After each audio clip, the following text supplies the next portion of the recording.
Мынау ауылдың шетінен соғылған бөгет. Мынау ауылға жақындап келе жатқан жайықтың суы.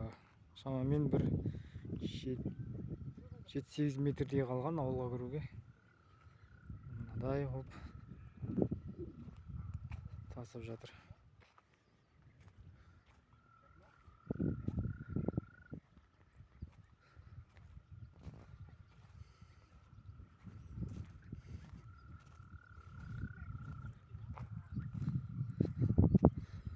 Бір сағат бұрын мына жерге белгі қойып кеткем. 1 метрдей өзі кіріп қалыпты мына жерге. Мынау ауыл іргесіне соғылған бөгеттер.